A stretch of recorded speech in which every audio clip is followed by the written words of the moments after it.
Good evening and thank you for joining us for KREM 2 News 10 at 10, where we give you more news in less time. I'm Amanda Rowley. Mark is off tonight.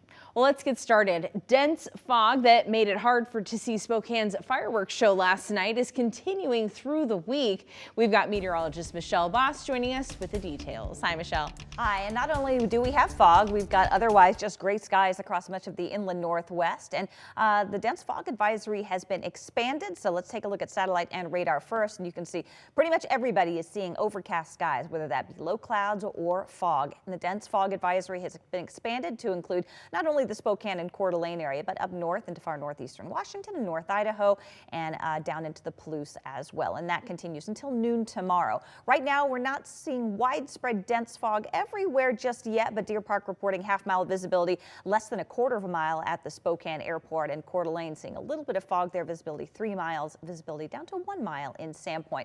Right now, temperatures are generally at or above freezing. Spokane and Coeur d'Alene sitting at 33 degrees, though it has dipped down to 29 in Pullman, upper 30s in Omak and Moses Lake, and still 40 degrees in Lewiston. Overall weather will be quiet overnight with mostly cloudy skies except for that fog. So a foggy start to the day, highs in the middle and upper 30s depending on whether or not that fog thins out tomorrow afternoon. And I have added a slight chance for snow on Thursday with a high of 36.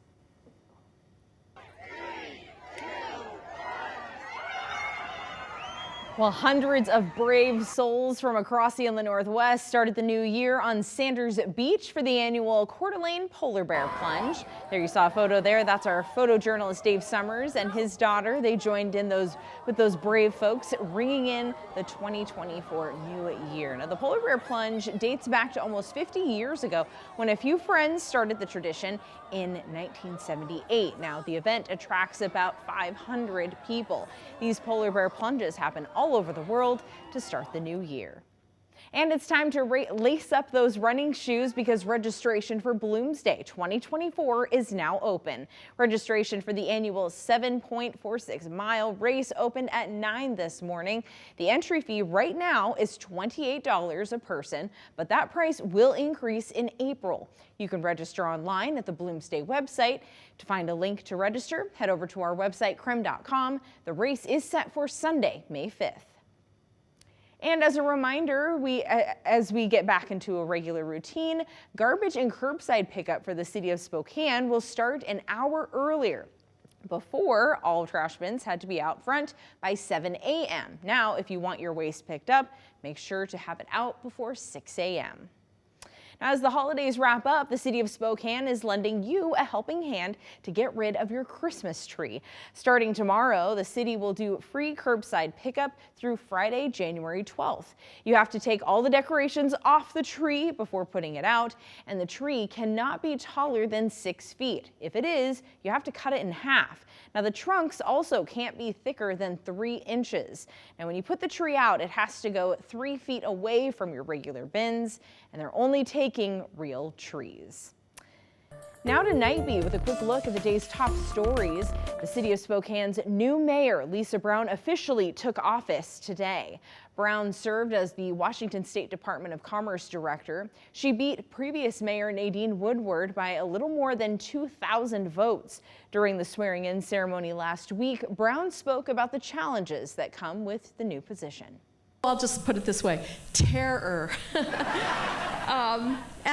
At how complicated some of these problems are and how tough some of this is going to be. I fully expect, despite all the great jobs I've had in my life, that this will be the hardest one. Councilmember Kitty Klutsky is also set to officially start her new position this month. Spokane Police Chief Craig Meidel officially stepped down yesterday after almost 3 decades with the police department. In a statement, Meidel said he's worked for 2 amazing mayors who trusted him at the helm of SPD for the past 7 years. But the timing of his choice to resign couldn't be ignored. Shortly after his announcement, KREM 2 sat down with Meidel to find out if this year's election had any impact on his decision. You're stepping down the day before Lisa Brown will be sworn in as Spokane's next mayor.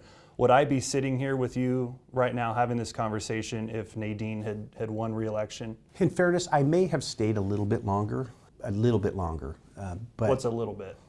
A few months longer. I may Really, have stayed just a few months? Maybe a few months longer. Meidel told us change and new perspectives can be healthy for a police department. As for what's next, he says he has no set plans for the future. New laws in Washington state went into effect today. A 10-day waiting period is now required for purchasing or transferring any kind of firearm. The new law also requires passing a safety training program or providing an exemption. And some employers will no longer be able to test for marijuana use during the hiring process under another new Washington law. There are some exceptions, though, including for first responder positions. Washington's minimum wage also increased to $16.28 per hour. That's 3.4% increase from this year, or in 2023 rather, and the highest in the nation. Now, last week we spoke with the owner of Green's Fresh Market. He said the raise won't impact him much, but he knows how other businesses may have to make cuts or raise prices to stay competitive. People that are making minimum wage aren't gaining that much because everything has to go up to pay for that, 50, 60 cents an hour raise. But so many of the people that are making more money than minimum wage aren't getting a raise, but they have to pay the new prices. Washington's Department of Labor and Industry says it calculated this wage increase by looking at the Federal Consumer Price Index. But if you're wondering, the federal minimum wage of $7.25 an hour hasn't budged since 2009. Well, that was your Night Beat. To learn more about any of these stories, just head to our website, KREM.com. Looking at news from North Idaho, a Kootenai County judge is considering whether North Idaho College will be forced to turn over an investigative report into college president Nick Swain, who claims the college is violating public record laws. KREM 2's Kyle Simchuk reports. North Idaho College President Nick Swain is taking the college to court, claiming NIC is illegally withholding a report which board members received in October. According to our news partner, the Coeur d'Alene Press, the college hired a Spokane law firm to investigate an undisclosed personnel matter. A former college employee is accusing Swain of threatening and intimidating behavior. Swain requested a copy of that report, which the college denied, according to the press, citing attorney-client privilege and stating the document is a personnel record not subject to disclosure. The press reports Swain's performance evaluation contains references to the report, which he hasn't seen. Swain filed a lawsuit against NIC this November. Kootenai County District Court Judge Barry McHugh indicated in court Friday he's taken the matter under advisement and will issue a ruling at a later date. The employee accusing Swain of retaliation has not been publicly identified. Kyle Simchuk, KREM 2 News. The man accused of murdering 4 University of Idaho students is asking a judge to reconsider dismissing a grand jury indictment against him. Brian Koberger's attorneys have made several attempts to get the indictment against him dismissed, but so far they've all been denied. A hearing on this matter is now scheduled for January 26th. The court has not set a date for the trial just yet, but the latest motion from prosecutors requests setting the trial for this summer. North Korean leader Kim Jongun rang in the new year with a rally hours after threatening to annihilate the U.S. and South Korea if provoked. During a meeting to set state goals for the new year, Kim vowed to launch 3 additional military spy satellites, produce more nuclear material, and introduce attack drones in 2024. North Korea test-fired its most advanced ballistic missile on December 18th.